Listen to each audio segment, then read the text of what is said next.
आज के video session में हम बात करेंगे शिक्षण कौशल क्या होते हैं, इनकी क्या विशेषता है, ये कितने प्रकार के होते हैं और इनका शिक्षण में इनकी क्या आवश्यकता होती है। शिक्षण कौशल का अर्थ होता है शिक्षण प्रक्रिया के समय शिक्षक द्वारा अनेक व्यवहारों का प्रयोग किया जाता है। इन्हीं व्यवहारों को जो है शिक्षण कौशल कहते हैं। जब शिक्षक कक्षा में शिक्षण कर रहा होता है तो वह जो कुछ भी करता है वो उसके शिक्षण कौशल होते हैं। शिक्षण कौशल कौन कौन से होते हैं, इनकी क्या विशेषताएं हैं, उन्हें भी हम समझेंगे। शिक्षण कौशलों की विशेषताएं, ये परस्पर जुड़े होते हैं और शैक्षिक लक्ष्यों को प्राप्त करने में सहायता प्रदान करते हैं। शिक्षक को शिक्षण विधि को प्रभावशाली बनाते हैं और विद्यार्थियों के अधिगम स्तर में जो है अधिगम में मददगार होते हैं। सबसे पहला हमारा जो है वो कौशल है पुनर्बलन कौशल। ये क्या होता है, यानी छात्रों की अनुक्रिया को स्वीकार करना, यानी वो जो भी कर रहे हैं उसे प्रोत्साहन देना, यानी जो भी वो अच्छा काम कर रहे हैं उसको प्रोत्साहन देते हैं, जिसके कारण बालक जो है अभिप्रेरित होता है और उसके मनोबल में वृद्धि होती है। शिक्षक द्वारा बालक को उत्साहित करना यानी प्रोत्साहित करने की क्रिया ही पुनर्बलन कहलाती है। पुनर्बलन दो प्रकार का होता है, एक तो नकारात्मक और एक धनात्मक। नकारात्मक, जब बालक कोई गलत काम करता है तो हम उसे नकारात्मक पुनर्बलन देते हैं, जैसे कि दंड। और जब छात्र कोई अच्छा काम करता है तो हमें उसे धनात्मक पुनर्बलन देना चाहिए। धनात्मक पुनर्बलन के अंतर्गत आता है जैसे कि शाबाशी देना, क्लैपिंग कराना या कोई उपहार गिफ्ट देना। तो ये पुनर्बलन जो है छात्र को प्रोत्साहित करना। दूसरा है हमारा प्रस्तावना कौशल। प्रस्तावना कौशल का मतलब है कि बालक का ध्यान जो है पाठ की ओर अभिप्रेरित करना।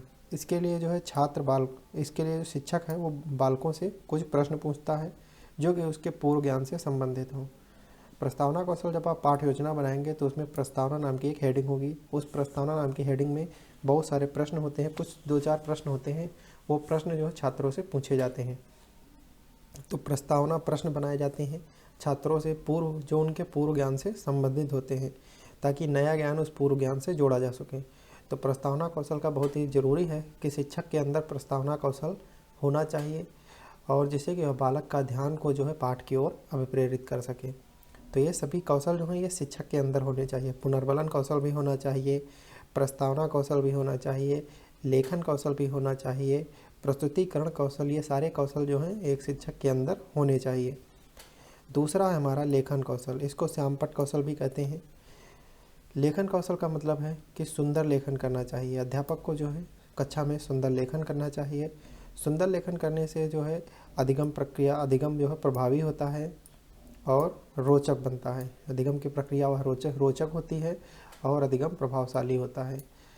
सुंदर लेखन मतलब प्रश्नों का उत्तर जो है जो शिक्षक को है वो श्याम पट पर लिखने चाहिए। जो प्रश्न पूछे छात्रों से उस प्रश्न का उत्तर जो है श्याम पट पर लिख देना चाहिए। नेक्स्ट है हमारा प्रस्तुतिकरण कौशल। क्या होता है प्रस्तुतिकरण कौशल की अगर हम बात करें तो ये भी शिक्षक में होना बहुत ही आवश्यक है। इसको व्याख्या कौशल भी कहते हैं। यानी व्याख्या कौशल मतलब किसी भी विषय वस्तु को प्रस्तुत करना या उसकी व्याख्या करना, तो ये कौशल भी अध्यापकों में होना अत्यंत आवश्यक है। अच्छे प्रस्तुतिकरण कौशल के द्वारा जो है बालक का ध्यान पाठ की ओर आकर्षित किया जा सकता है, और ऐसा इस तरीके से प्रस्तुतिकरण करना चाहिए कि बालक का ध्यान पाठ की ओर जो है उत्सुक हो, यानी उसकी उत्सुकता में वृद्धि हो। पाठ में क्या है, तो इस तरीके से हमें पाठ को प्रस्तुत करना चाहिए कि बालक का जो है उस पाठ को तरफ वह उत्सुक हो, पढ़ने के लिए, उसे समझने के लिए उसकी उत्सुकता में वृद्धि हो। नेक्स्ट है हमारा सहभागिता कौशल। सहभागिता कौशल जो है ये भी अध्यापकों में होना अत्यंत आवश्यक है। सहभागिता कौशल वो कौशल होता है जब बालक और शिक्षक दोनों ही आपस में जुड़कर यानी आपस में सहभागी होकर काम करें। यानी दोनों ही शिक्षा प्रक्रिया का एक जो है दोनों मिलकर काम करें, दोनों आपस में मिलजुल कर कक्षा शिक्षण में आपस में सहयोग प्रदान करें, ताकि कक्षा शिक्षण अच्छे तरीके से चल सके। यानी ऐसी शिक्षा व्यवस्था जिसमें बालक और शिक्षक दोनों सक्रिय रूप से भाग लें, उन दोनों ही क्रियाशील बने रहें, तो वो सहभागिता कौशल होता है। अब जो है अध्यापक किस तरीके से जो है बालक को सक्रिय रख सकता है, तो बालक और शिक्षक दोनों जुड़े रहें, यानी आपस में वो किस तरीके से प्रश्न पूछने के द्वारा अनेक तरीके हैं जिससे कि दोनों सक्रिय रूप से शिक्षा व्यवस्था में भाग ले सकें, यानी भाग लेते रहें।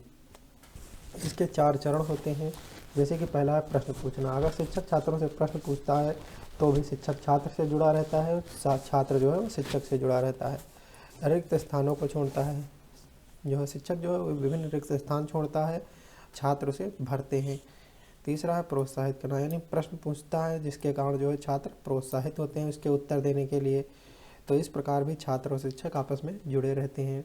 बालक के व्यवहार को स्वीकार करना, जो है अध्यापक को चाहिए कि बालक का जो व्यवहार है उसे स्वीकार करना चाहिए। नेक्स्ट है हमारा उद्दीपन कौशल। उद्दीपन कौशल भी जो है अध्यापकों में होना अत्यंत आवश्यक है, यानी उद्दीपनों का प्रयोग करना।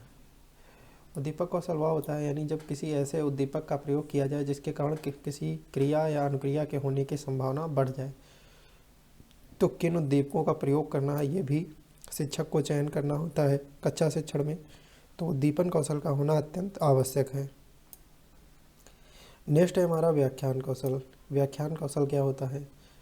इसको संप्रेषण कौशल भी कहते हैं, यानी अच्छी तरीके से व्याख्या करना किसी पाठ की। विषय वस्तु के प्रस्तुतिकरण तथा प्रभावशाली बनाने के लिए जो है शिक्षक जो है व्याख्यान कौशल का प्रयोग कक्षा शिक्षण में करता है। विषय वस्तु जो है उसको प्रस्तुतिकरण अच्छे से हो सके तथा उसे प्रभावशाली बनाने के लिए जो है अध्यापक कक्षा शिक्षण में व्याख्यान कौशल का प्रयोग करता है। व्याख्यान कौशल के कुछ तत्व हैं, जैसे कि स्पष्ट प्रस्तावना एवं कथन होना चाहिए।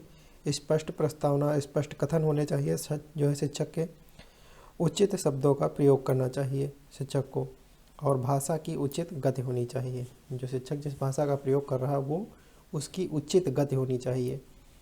नेक्स्ट है प्रश्नोत्तर कौशल क्या होते हैं, यानी प्रश्न पूछना। इसमें जो है शिक्षक जो है वह छात्रों से प्रश्न पूछता है और छात्र जो है उसका उत्तर शिक्षक को देते हैं। तो ये प्रश्नोत्तर कौशल भी शिक्षकों में इसका अच्छे से प्रयोग करना चाहिए। शिक्षक को छात्रों से प्रश्न पूछते रहना चाहिए और छात्रों को उनके उत्तर शिक्षकों को देते रहना चाहिए।